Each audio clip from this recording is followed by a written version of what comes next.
조갑제 TV 시청자 여러분 안녕하십니까. 2021년 6월 15일 밤 10시 40분입니다. 국민의힘 이준석 대표가 짤막한 논평으로 이재명 경기도지사의 억지를 아주 웃기는 것으로 희화화시켜 버렸습니다. 촌철살인입니다. 이준석 대표는 간단한 글을 하나 올렸는데 페이스북에 이렇게 주장을 합니다. 수술실에 CCTV를 설치하자는 주장과 관련해 가지고 신중론을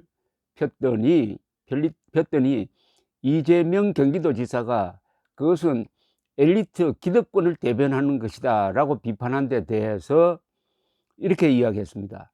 민주당은 언제까지 선악을 조장해서 여론조사 정치할 것이냐, 180석 기득권을 휘둘러서 사고를 치는 건 민주당이다 라고 했습니다. 이 대표는 자신을 비판한 이재명 지사 관련 기사를 공유하면서 이같이 말했는데, 이재명 지사는 수술실 CCTV 법안과 관련해 가지고 어린이집 CCTV가 소극 보육을 유발하지 않는 것처럼 수술실 CCTV는 오히려 양심적이고 불법 저지르지 않는 대다수 의료진들에 대한 국민 신뢰를 높이고 극소수의 불법 의료나 성추행 등으로부터 국민을 지켜줄 것이다 라면서 이 대표를 향해서 엘리트 기득권을 대변해왔던 국민의힘의 기존 모습과 달라진 게 없다고 했더니, 이준석 씨는 딱 이렇게 간단하게 비판을 합니다.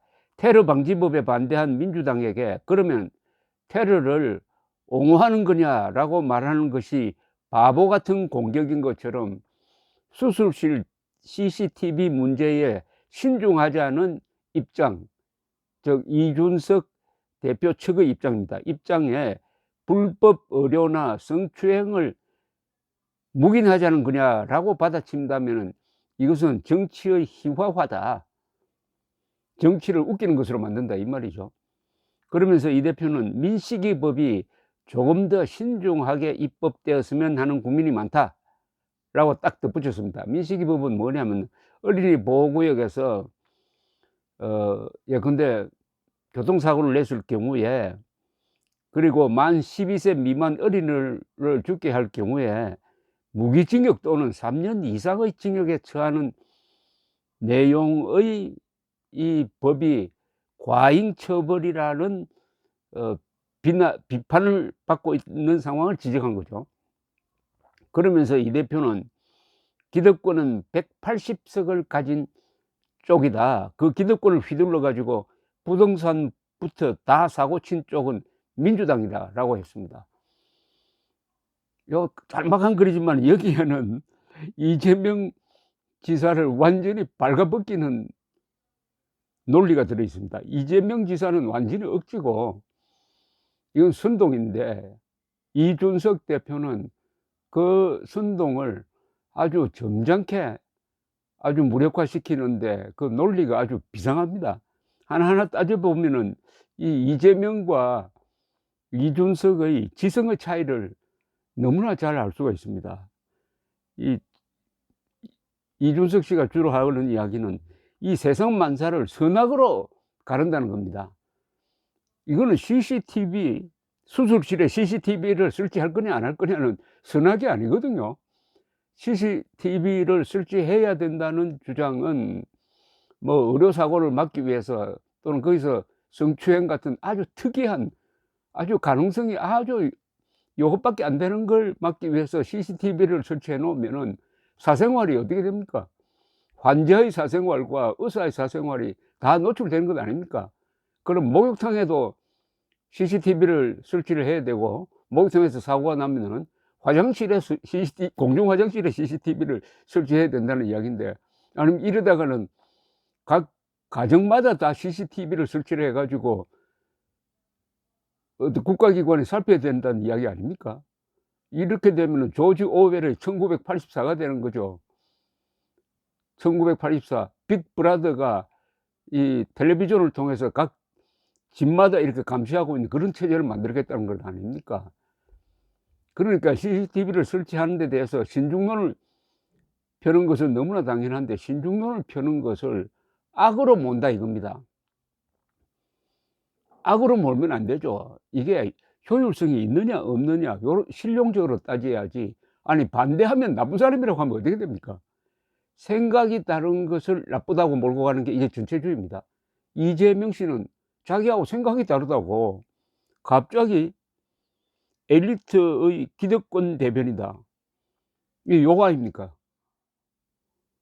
엘리트의 기득권 대변이다. 기득권은 누굽니까? 지금 대한민국에서 기득권은 좌파죠. 운동권 세력이죠. 이재명, 문재인이 기득권자 아닙니까? 그런데 이준석 씨가 놀라운 것은 요런 논리의 허구성을 만사를 선악을 조장한다 이겁니다. 선악으로 갈라버린다는 겁니다. 이게 타당하냐 아니면 이게 무리냐 이런 식으로 갈라야 될 건데 아주 날카로운 지적입니다. 그리고 본질적 지적입니다. 그 다음에 누가 기득권이냐, 이준석이 기득권이냐 이재명이 기득권이냐 이거죠. 누가 기득권자입니까? 이재명이 기득권자죠. 이재명이 선거 토론회에 나와서 거짓말을 해도 대법원이 그 무죄 판결해 주는 거 그 기득권 아닙니까? 대법원의 보호를 받고 있는 기득권자가 이재명입니다. 그런데 힘이 없는 국민의힘 이준석을 기득권자라고 하니까 발칵한 거죠. 여기다가 또 엘리트 기득권이라고 그랬어요. 요거는 아마 이준석 씨가 하버드 대학 나온 걸 겨냥해서 한 이야기 같은데 엘리트에다가 기득권이다. 거기에 대해서 180석 기득권을 휘둘러 가지고 부동산부터 사고 친 건 누구냐? 이렇게 아주 통쾌하게 받아버렸습니다. 어쨌든 요 간단한 글 속에서 이준석 씨의 높은 지능과 지성을 잃게 합니다. 이 민식이법 이건 무리죠. 이게 무리 아닙니까? 어린이 보호구역에서 만 12세 미만 어린이를 죽게 할 경우에 무기징역 또는 3년 이상의 징역, 이거 대부분 다 과실 아닙니까? 고의로 치어 죽이는 사람이 누가 있겠습니까? 과실에 대해서 무기징역 또는 3년 이상의 징역, 이게 말이 됩니까? CCTV에 이 수술실에 CCTV를 장치하면은 이런 무리를 빚을 수도 있다는 아주 36살 이준석 씨의 아주 성숙한 자세를 잃게 하고 이재명의 계급 투쟁론적 선동, 이거 1대 99로 가를 사람입니다. 여기에 엘리트가 왜 나오고 기득권이 왜 나옵니까? 아니 그러면 대한민국을 온 나라에 CCTV 장치를 해 가지고 CCTV를 도대체 누가 지켜보는 겁니까?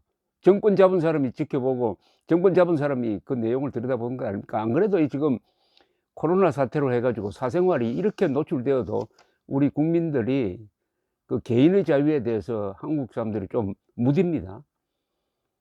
이렇게 참아주고 있는데 이제 수술실에 CCTV 장치해 가지고 발가벗은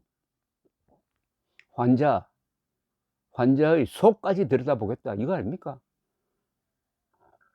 어쨌든 통쾌하게 이재명이 케어 패했습니다.